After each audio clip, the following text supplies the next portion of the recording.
জানিয়ে দিব এই মুহূর্তে আমাদের হাতে এসেছে বাংলাদেশের গুরুত্বপূর্ণ আপডেট সংবাদের শিরোনাম। শুরুতেই থাকছে ইনশাল্লাহ ২৫ ডিসেম্বর দেশে ফিরব জানালো তারেক রহমান। বাংলাদেশ জাতীয়তাবাদী দলের ভারপ্রাপ্ত চেয়ারম্যান তারেক রহমান এবার নিজেও তার দেশে ফেরার তারিখ উল্লেখ করেছেন। বিজয় দিবস উপলক্ষে লন্ডনে এক আলোচনা সভায় তিনি বলছেন, ইনশাল্লাহ আগামী ২৫ ডিসেম্বর দেশে ফিরে যাব।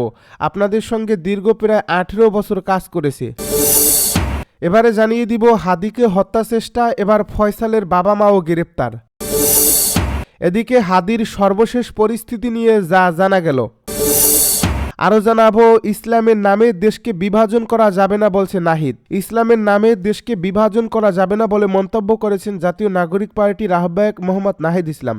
তিনি বলছেন, জাতীয় রাজনীতিতে ধর্মের নামে ভোট চাওয়া হচ্ছে। মুক্তিযুদ্ধের নামে যেমন দেশকে বিভাজন করা যাবে না, মুক্তিযুদ্ধ আমার এবং জুলাইও আমার। সব শেষে জানিয়ে দিব নির্বাচন ও গণভোট বানচালে নানা অপতৎপরতা চলছে বলছে সাইফুল হক। এতক্ষণ শুনছিলেন হাতে থাকা আপডেট সংবাদের শিরোনাম, এবারে বিস্তারিত। তবে তার আগে অনুরোধ রইল ভিডিওটিতে একটি লাইক এবং কমেন্ট করে জানিয়ে দিন ভিডিও সম্পর্কে আপনার মূল্যবান মতামত। আরও জানিয়ে দিন ভিডিওটি কোথা থেকে দেখছেন বা কোন জেলা থেকে দেখছেন। ইনশাল্লাহ ২৫ ডিসেম্বর দেশে ফিরব বলছে তারেক রহমান। বাংলাদেশ জাতীয়তাবাদী দলের ভারপ্রাপ্ত চেয়ারম্যান তারেক রহমান এবার নিজেও তার দেশে ফেরার তারিখ উল্লেখ করেছেন। বিজয় দিবস উপলক্ষে লন্ডনে এক আলোচনা সভায় তিনি বলছেন, ইনশাল্লাহ আগামী ২৫ ডিসেম্বর দেশে ফিরে যাব।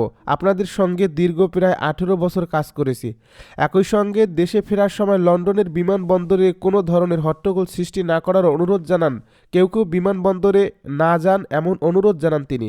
লন্ডনে বাংলাদেশ সময় বুধবার মধ্যরাতে অনুষ্ঠিত সভায় তারেক রহমান আগামী নির্বাচনে জনগণের ভোটে নির্বাচিত হয়ে সরকার গঠন করার আশাবাদ ব্যক্ত করেন।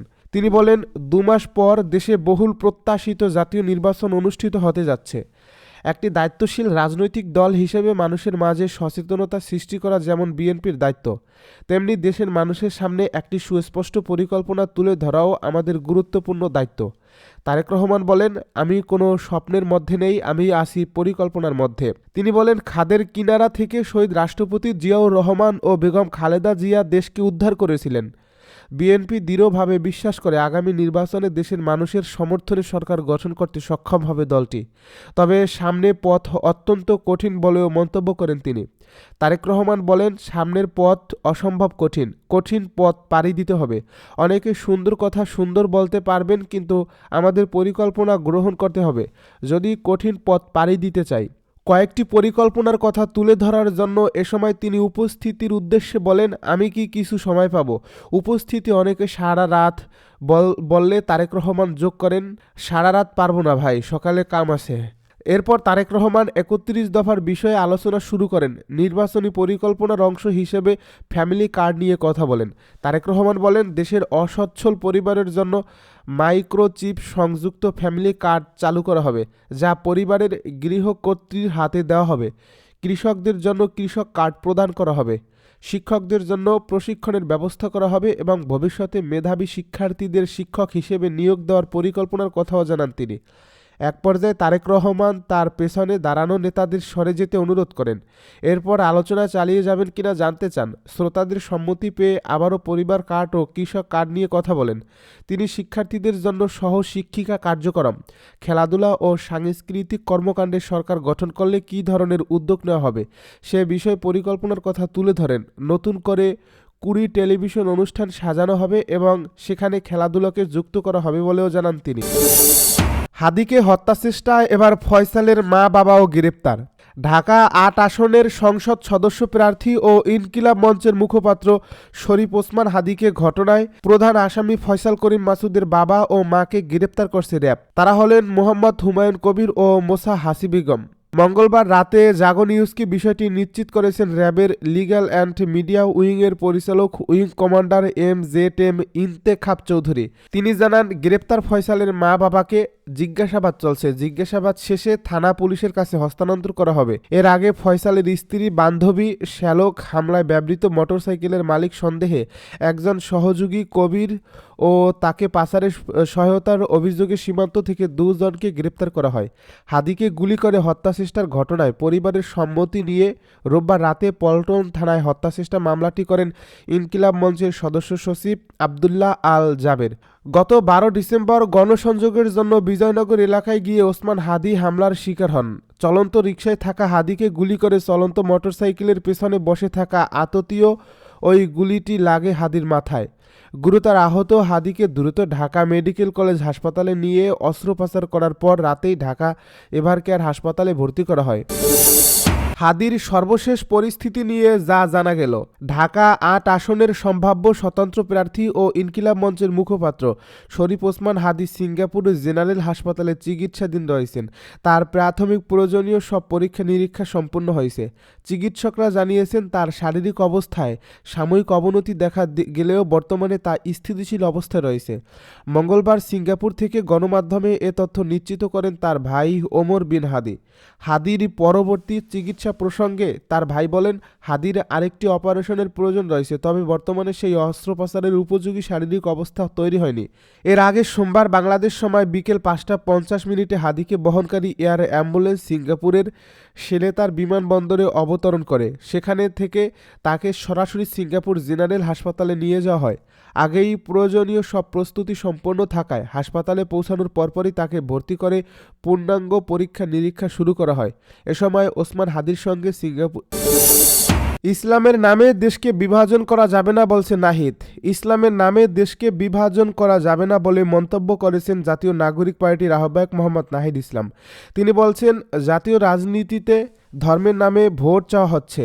মুক্তিযুদ্ধের নামে যেমন দেশকে বিভাজন করা যাবে না, মুক্তিযুদ্ধ আমার এবং জুলাইও আমার। মঙ্গলবার সন্ধ্যায় আগ্রাসন বিরোধী যাত্রা শেষে শাহবাগের সমাবেশে তিনি এসব কথা বলেন। নাহিদ ইসলাম বলেন, আওয়ামী লীগ রাজনীতির মাধ্যমে মুজিববাদ দিয়ে বাংলাদেশকে বিভাজিত করে রেখেছিল। আমরা মনে করি মুক্তিযুদ্ধ বাংলাদেশ রাষ্ট্রের অন্যতম ভিত্তি। পার্শ্ববর্তী দেশ বাংলাদেশকে তাবেদার রাষ্ট্র কায়েম করার বারবার চেষ্টা করছে। আমরা 25 আগস্ট আওয়ামী লীগের বয়ান থেকে মুক্তিযুদ্ধের আকাঙ্ক্ষা বের করে নতুন বয়ান প্রতিষ্ঠা করছি। তিনি বলেন, বাংলাদেশের স্বাধীনতা 54 বছর পার হয়েছে, কিন্তু এখন আমরা মুক্তিযুদ্ধের প্রশ্নে সুরাহা করতে পারিনি। বাংলাদেশের নির্বাচন বাধাগ্রস্ত করার চেষ্টা করা হচ্ছে। আমরা সুষ্ঠু নির্বাচনের মাধ্যমে গণতান্ত্রিক উত্তরণ চাই। তিনি আরও বলেন, শরীফ ওসমান হাদির উপর হামলার পর বিষয়টিকে সহজভাবে দেখার আর কোনো উপায় নাই। আমাদের নিজেদের নিরাপত্তা নিজেদের নিতে হবে। জনগণ ছাড়া আমাদের আর কোনো নিরাপত্তা বাহিনী নাই। পুলিশ বাহিনী যদি ব্যর্থ হয়, আমরা পাল্টা আঘাত চালিয়ে যাব। নির্বাচন ও গণভোট বানচালের নানা অপতৎপরতা চলছে বলছে সাইফুল হক। ৭১-এর পরাজিত অপশক্তির যাবতীয় অপতৎপরতা ও নাশকতার বিরুদ্ধে রাজনৈতিক দল ও জনগণের বৃহত্তর ঐক্য গড়ে তোলার আহ্বান জানিয়েছেন বিপ্লবী ওয়ার্কার্স পার্টির সাধারণ সম্পাদক সাইফুল হক। তিনি বলছেন, নির্বাচনের তফসিল ঘোষণার পরে নির্বাচন ও গণভোট বানচালের নানা মহল সক্রিয় রয়েছে।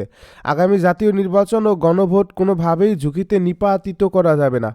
আজ মঙ্গলবার জাতীয় স্মৃতিসৌধে শ্রদ্ধা নিবেদন শেষে সাংবাদিকদের সঙ্গে আলাপকালে এসব কথা বলেন তিনি। এ সময় উপস্থিত ছিলেন পার্টির রাজনৈতিক পরিষদের সদস্য আকবর খান, কেন্দ্রীয় কমিটির সদস্য শিকদার খারুন মাহমুদ ও ফিরোজ আলী, কেন্দ্রীয় সংগঠক বাবর চৌধুরী ও হাবিবুর রহমান হাবিব, ঢাকা মহানগর কমিটির আরিফুল ইসলাম আরিফ, শিল্পাঞ্চল কমিটির মোহাম্মদ সুমন। এ সময় সাইফুল হক বলেন, স্বাধীনতার 54 বছর পরেও কেউ কেউ আমাদের বিজয়কে পরাজয়ে নিয়ে যাওয়ার চেষ্টা করছে। মুক্তিযুদ্ধ ও তার গৌরবকে ছোট করার প্রচেষ্টা চালিয়ে যাচ্ছে। পরাজয়ের গ্লানিও এখনও ভুলতে পারেনি তারা।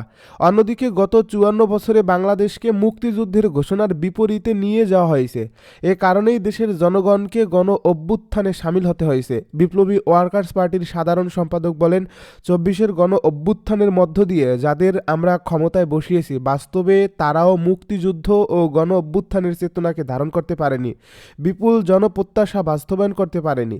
এ কারণে কখনো ধর্মের নামে, কখনো নানা মতাদর্শের নামে নানাভাবে বল প্রয়োগ ও জবরদস্তি চাপিয়ে দেওয়া হচ্ছে।